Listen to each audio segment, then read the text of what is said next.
Jourdain, la télésurveillance, la télémédecine, le télésuivi, qu'est-ce que c'est? Alors, la télémédecine, c'est très bien défini. La télémédecine, ça veut dire faire de la médecine à distance, en s'aidant les moyens de la communication. Dedans, il y a trois grandes familles. La première, c'est téléconsultation, c'est 2 patients, 1 médecin. La deuxième, c'est téléexpertise de médecin à médecin, c'est ce qu'on appelait le coup de fil à un ami. Et le troisième, c'est la télésurveillance. Et cette télésurveillance, c'est un élément clé parce que c'est permettre enfin au médecin de savoir ce qui se passe au-delà de son bureau. Ça veut dire qu'il ne pourra jamais dormir? Eh bien, si justement, et c'est ça la différence entre une téléalarme et une télésurveillance. La télésurveillance dans l'insuffisance cardiaque, c'est un élément clé parce qu'on sait que l'insuffisant cardiaque, il va avoir des signes cliniques jusqu'à 5 à 10 jours avant son passage aux urgences. Ça veut dire qu'on a 5 à 10 jours pour se retourner et savoir quoi faire, comment se réadapter. Et c'est ça qui est intéressant, c'est-à-dire que d'avoir la mesure quotidienne du patient, on voit que ça commence à déraper et ça peut nous permettre de nous réveiller à ce moment-là. On n'est pas du tout dans la même logique qui serait celle de l'arythmie, qui serait celle de l'infarctus. Là, on serait plutôt un élément de téléalarme. Nous, ce qu'on veut, c'est pouvoir anticiper et être agile avec le patient. De toute façon, c'est de la science-fiction, ça n'existe pas. Eh bien si. En l'occurrence, ce qui est particulièrement intéressant, c'est que cette télémédecine, c'est un contexte simple. C'est avec des signes cliniques qu'on connaît nous tous les jours, qu'on suit tous les jours chez nos patients. Ça va être le poids par exemple, ça va être les symptômes, ça peut être également beaucoup de choses. Et ce qui est intéressant, c'est qu'avec l'évolution du canevas réglementaire, la France, dont on dit toujours que c'est un pays un peu à la ramasse, eh bien, est en passe de lancer une des expérimentations les plus grandes au niveau mondial, qui va se baser chez tous les insuffisants cardiaques sur un plan national. C'est ce qu'on appelle l'étude ETAP. Magnifique. Alors, tous les patients, mais qui peut le faire?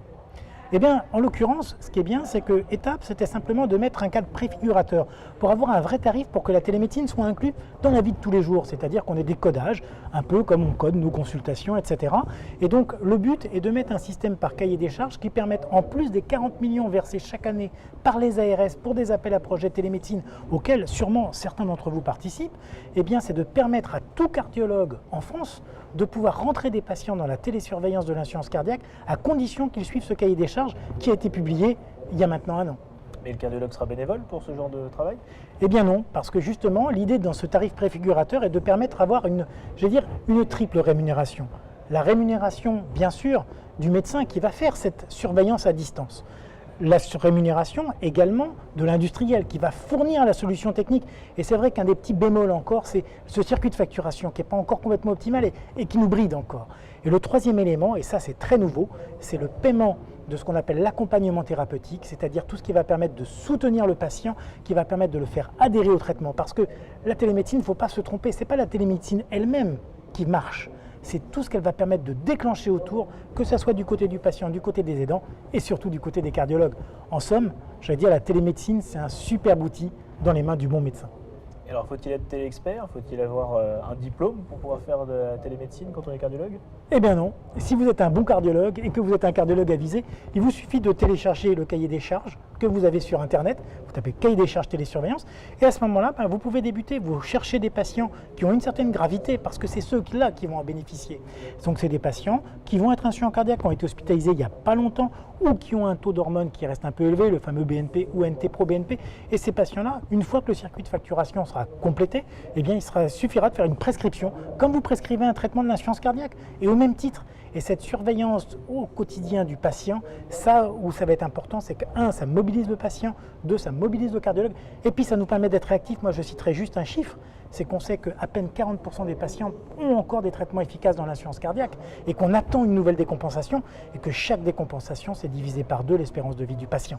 L'intérêt de la télémédecine, c'est de nous permettre de ne pas attendre la mort du patient pour pouvoir réagir. Donc un outil très intéressant. On peut commencer en pratique dès maintenant? Alors, je dirais oui sur le plan des médecins, mais pas encore sur le plan des industriels. Il manque un certain élément qui nous permet simplement de permettre une facturation par l'industriel, parce qu'en l'occurrence, c'est l'industriel lui-même qui demandera à la caisse d'assurance maladie le remboursement de son matériel. C'est un peu différent de ce qu'on utilise d'habitude pour les pacemakers, par exemple, où c'est des marchés qui vont être passés, c'est un hôpital qui va acheter et qui ensuite va utiliser et sera rémunéré pour ça. Là, c'est un schéma différent parce que cette télémédecine, elle doit être ancrée dans le parcours du patient, parcours hospitalier, mais également parcours de ville. Et donc, le petit dernier chose qu'on attend, qui est juste le dernier petit élément à lever, comme on l'a dit dans le topo, eh bien, ça va être cet élément de facturation pour l'industriel. Mais je crois que tous les éléments du ministère et des ministères concernés y travaillent. On a levé beaucoup d'éléments problématiques dans la télémédecine, réglementaires, techniques. Ben, il ne nous reste plus que ça, mais une fois qu'on l'aura franchi, on pourra vraiment commencer. Peut-être une dernière question sur où trouver de l'information complémentaire pour télécharger, etc. Il y a un site spécifique? Alors, chaque ARS, il faut le savoir, a un référent de télémédecine. Donc, il suffit de contacter votre ARS chez vous. La plupart des ARS ont déjà mis dans un onglet télémédecine les documents à télécharger. Par exemple, pour juste prévenir votre ARS que vous faites de la télémédecine, pour prévenir votre assureur ou avoir un consentement éclairé pour votre patient. Et donc, vous avez un référent que vous pouvez contacter. Vous pouvez également contacter le Conseil de l'Ordre des médecins. Et puis également, aller regarder sur le site de la Société française de cardiologie et sur le site du groupe Insuffisance cardiaque, bien sûr. C'était très clair, merci beaucoup. Merci.